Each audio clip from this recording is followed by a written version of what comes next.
Okay, good morning. Good Tavoch. 5 Adar. Hayom Yom. There is not the vaguest shadow of doubt, the Frierdiker Rebbe begins. Wherever our feet tread, it is all in order to cleanse and purify the world, wherever we are. And how do we do it? How do we purify, cleanse, and purify the world? With words of Torah and Tefillah. We, all of Israel, are emissaries of Hashem, each of us as divine providence has decreed for us, wherever we are, and not just the place, the physical place, the emotional place, all the surrounding affairs of the place. Hashem has all decreed that. None of us is free from this sacred task placed upon our soldiers, upon our shoulders. We are soldiers, but to place upon our shoulders to be emissaries of Hashem wherever we are. And that should be the source of great Simcha. Hashem has chosen us, each one of us, hand-picked, to be exactly in the matzav, in the situation that we're in, and therefore, we have Simcha, especially since we're in Adar, and especially since this is going to be the topic of today's Tanya, beginning a new parak, Lamed Aleph, and in Lessons in Tanya, page 405. Okay. We talked about, amongst the various tools in the tool chest, so to speak, for arousing and revealing the Etzem HaNefesh, was the tool of making a cheshbon, an accounting, being honest with oneself. So the Alter Rebbe begins and says,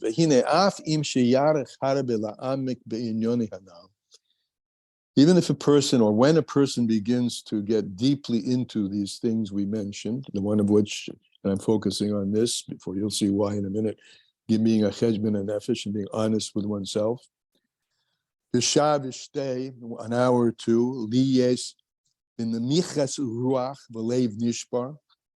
As you said, making an accounting of yourself can lead to a feeling of sadness. I'm not what I want to be.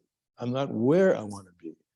And I've been doing this for how many years, right? And trying. And I've even supplemented the instructions in Tanya with other approaches to clearing out the darkness, the baggage, the stuff I carry that I don't want to carry, that's interfering with the pure shining of my nefesh elokis. And that could lead to a broken heart, right? Namichas ruach b'leiv nishbar, which could lead to yovelede atzfus gedola, a great sadness, or even depression. So the Alter Rebbe says, leyachush, don't worry about that. Even though sadness, depression is from klippus noiga, well, the good news is it's from noiga, meaning it's a light klippa and can be removed. But it's a klippa, right? It's a shell, it's concealing. Darkness conceals light. And in a certain sense, we're advocating, Alter Rebbe is advocating, look at yourself honestly and you will see dark places, but don't let that control you, because first of all, know that sadness that comes from seeing yourself honestly as partly in the dark is from the klippus noiga, and it's not v'lei mitzad kedusha.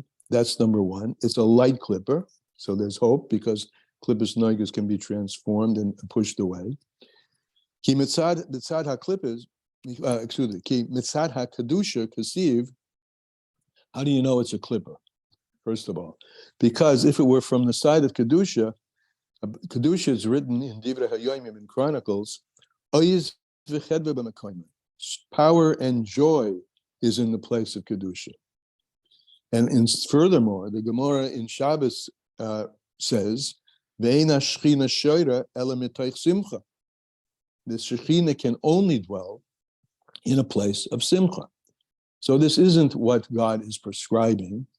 It's the process of getting to what God's prescribing is a process that the Alter Rebbe warns us, can lead to a certain amount of darkness, sadness, but we have to know that it's number one from the Klippa, it's noiga, and can be dealt with. And the goal and the end game is to do something about that sadness, to come to a place of joy. Similarly, one needs to be besimcha, the davar halacha. And this is the Gemara, this is a continuation of the Gemara. Learning halacha, learning Torah has to be besimcha. Ivdu is Hashem besimcha, serve Hashem besimcha. Ivdu is usually associated with tefillah, avodah shebelev, and learning has to be besimcha, according to the Gemara in Shabbos. Ella, however, so if this sadness which is coming over you comes from your feeling about your relationship with the Torah and mitzvahs and how it's not so I. You should know that's from what's called the good part of noiga. Therefore, the Arizal writes,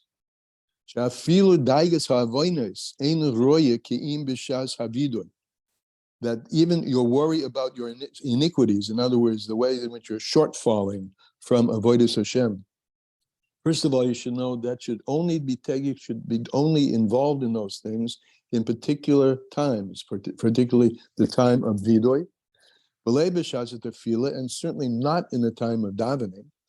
And Talmud Torah should sorgli is besimcha. There you have to be besimcha. So we're getting the idea that not only that it's a no-no, but that you have the ability to transform, if not transform, exchange might be a better. Exchange that darkness for light. Exchange that klippa for something, because it's you have to be that way. God has, if the Torah says and the Gemara says that you have to be that way, obviously Hashem has given you the powers to be that way, to be in the state of simcha, shemetzada kedusha dafki, which simcha comes from kedusha.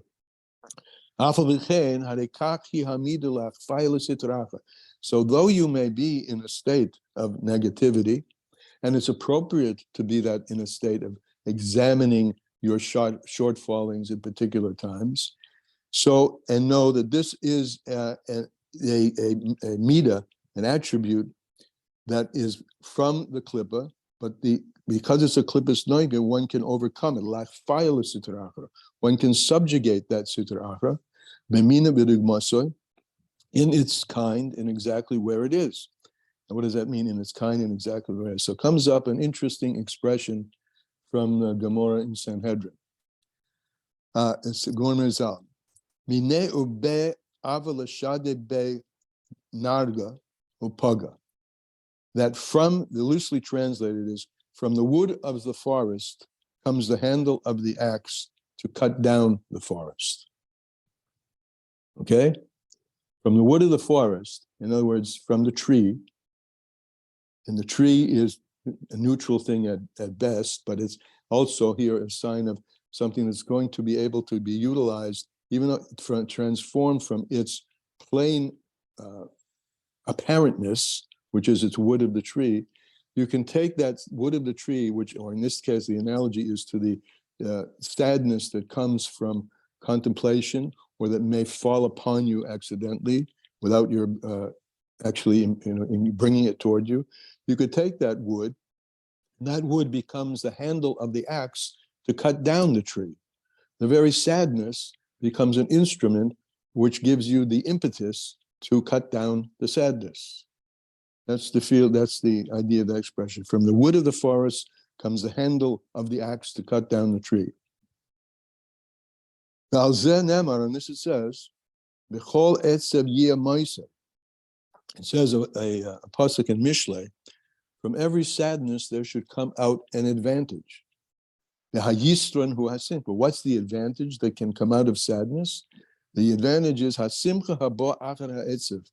It's the joy that comes after the sadness, kedulakamen, as we'll explain further.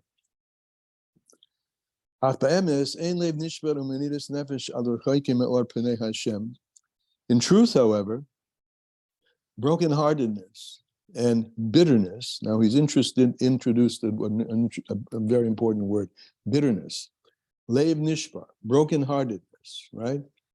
Brokenheartedness, if you just take it plain, I'm brokenhearted. I don't know what to do about it, right?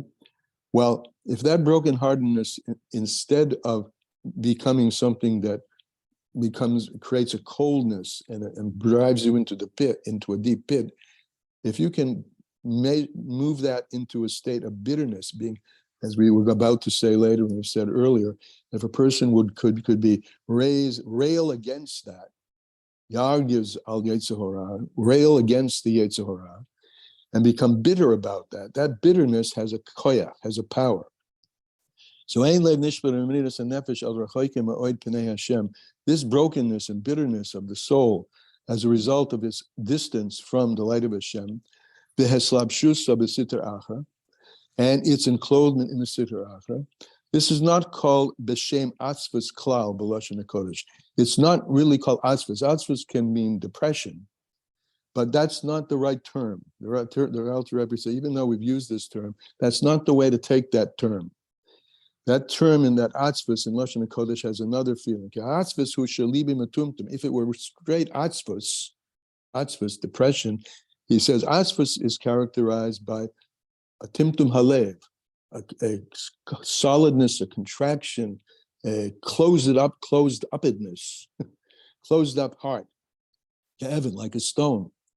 Vein chayes believer. And in that case, if you take it that way, that is not what we mean by the word atzvus over here, because the timtum halev is the root of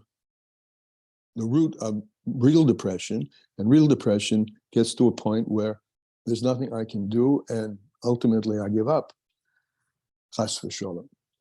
So that state of timtum halev is a state where there's no life in the soul. Ein chayes beliboy. So what do we mean by atzvus over here? We mean mariros, bitterness. And what's the difference? Mariros, v'leiv nishbar, this bitterness and brokenheartedness that we're talking about here in the Tanya, Adar, on the contrary, hadiyesh chayes believer. There's an energy in being bitter. We are spoiled misramamra, to be active and to be bitter. Rakshahi chayes mibechinas gevuras kadoshis.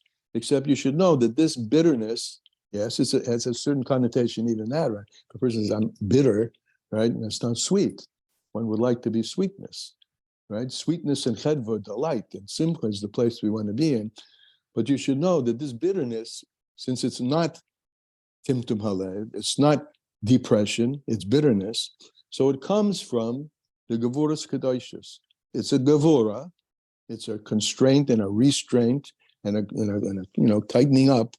But it's the gevuras of kedusha, the gevuras of holiness, the hasimcha mibechinas chasodim, and it comes and it can lead to the simcha, which is the other side of kedusha. If gevuras of kedusha are on the left, the other side is the kindnesses. Ki halev kol hamishtaim, because the heart contains both of them, right? Gevura, I mean, another way of just bringing out the idea of gevuras kedoshis.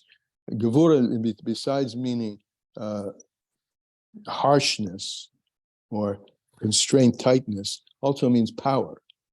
Gevura, like Shimshon HaGibor, the powerful one.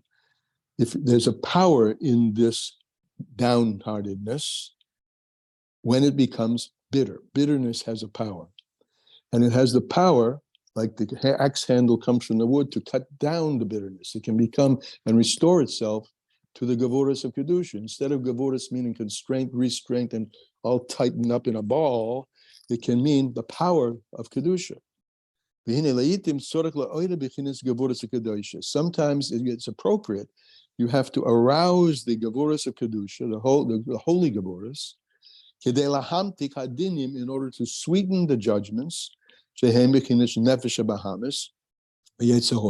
which is the negativity, the real negativity of the nefesh habahamis and the Yetzer Hara. When those negative forces of the Yetzer Hara rule over a person, because the voras, the dinim, the judgments, have to be sweetened at their source. The source of Gevurah, it's like the source of everything else, is in Kedusha. It's just that through coverings, through tzimtzum and curtains and all the other metaphors that are used to describe the coverings of Kedusha, they begin to appear in their ultimate negative appearance as something which is truly negative. But there isn't any truly negative. In fact, everything is coming ultimately from the side of Kedusha. And if you go back to the source, that negativity, that handle of the wood, can be used as a propellant. If you're bitter, the idea is there's a propelling energy to come out of that bitterness, right, versus depression. And this is, and we've talked about this before, but this is the chapter in which it makes it very clear. And those dinim have to be sweetened and returned to their source. And therefore, our sages have said, and it brings up again the saying from the Gemara Brachos,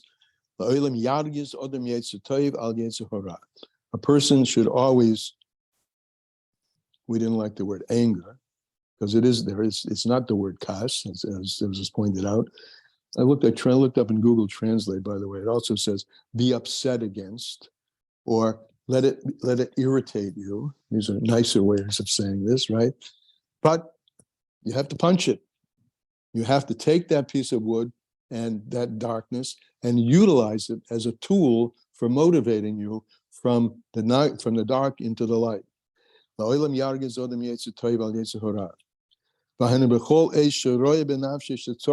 Whenever you see that darkness may be overcoming you, you say, darn it, this is just a camouflage of a power much deeper, which comes from Kedusha, and I'm going to utilize that power as a propellant to come to Simcha. And you should do this all the time, but there are times which are most appropriate for this. And when is this? The time that's appropriate for this, when would you guess it is? Memilat Alma is the time when you're falling and something's bothering you. Something in your everydays of affairs of the world are bothering you. Because there, at least, you can catch it. You know, if you let it become, if it gets to existential angst and depression, it's very much more difficult to get out of that. But the moment something's bothering you, you say, this something that bothers you is a camouflage. And it's meant for me to turn it inside out and reveal what it really is on the inside, which is joy. At times when when affairs of, certain shade of darkness is coming to you anyway. And it's coming without a cause. So then, you see it, something happened, right? Something triggered your being upset. That's the time. When it's just starting and it's just got triggered, that's the time. Bring this to thought, what we've been talking about, the mind. That's the fit time to transform that Eitzev, that sadness, and be a master of accounting, as we said above, and fulfill that which our sages have said, to be irritated with and upset with and not accept, because this is coming from the Yetzer Hara. The natural state, it's a powerful thing to think, the natural state of us is to be besimcha. Because the natural, meaning the deepest nature of ourselves, which is the nature that's associated with the nefesh elokis, which is tuba'u, which is sunk into us, right? Tuba'u, lashon teva, is the state of the nefesh elokis, which is a state of constant, always connection with Hashem Yisborach, which brings out simcha. And if a person will do this, just very simply, mindfulness, a little bit of mindfulness, that if I'm being triggered to negativity, this is a time when I can get a hold of it and turn it around before it gets to be bigger and bigger and bigger and bigger, which makes it harder and harder and harder. It should be a trigger response. I'm being triggered to depression. Let me trigger that and turn it out inside out. Be a master, and that's what it means to be a master of accounting. To fulfill what our sages have said, as we just said, always get irritated about that and say, I'm not going to let that happen. And in this way, a person can become potter, free from atzvus, from depression, from affairs of the world. And that's the end of today's Tanya. Just by the way, last night in every shul where they show the gem sichas of the Rebbe, this was the topic of the Rebbe. The whole topic was being besimcha.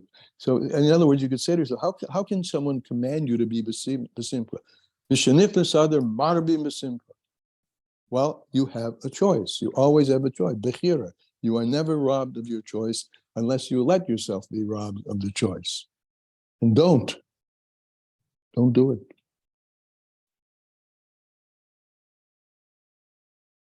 Okay. Comments? Questions? Is it easy? No. The world itself is a covering. So we're used to, unfortunately, living in the coverings. What we're not so used to is knowing that the coverings are just little clippers, little shells, and we have the power to blast them apart. It's great advice, though, if you already find yourself in that place to use it for good. That's fabulous. Yeah. And the mushal is very apt. You mean the axe handle? Yeah. I love that. I think Love it's that great. anyways, right? But I hadn't heard it in this context. Yeah. But that'll already get you out of the thing the irritation that's dragging you down. Just knowing what it is. Just knowing what it is. Yeah. Just use it for good. It's cool. Nice. Okay. Anybody else? That's the Bechein. Take it. God forbid one should even have a moment of depression today, or sadness, or irritation. But if one does, and I'm laughing because I already have, it's time to flip it. That's all. And Simcha, what's the promise of Simcha? Simcha poritz well, in Yiddish, al gedorim. It's a mix of Hebrew and Yiddish. Simcha breaks through all boundaries. Better. Yeah. And it's Adar. Okay. We're good. We're good. Thank you. Okay, guys. Let's be besimcha today. Good day. Shavua tov. Shavua tov.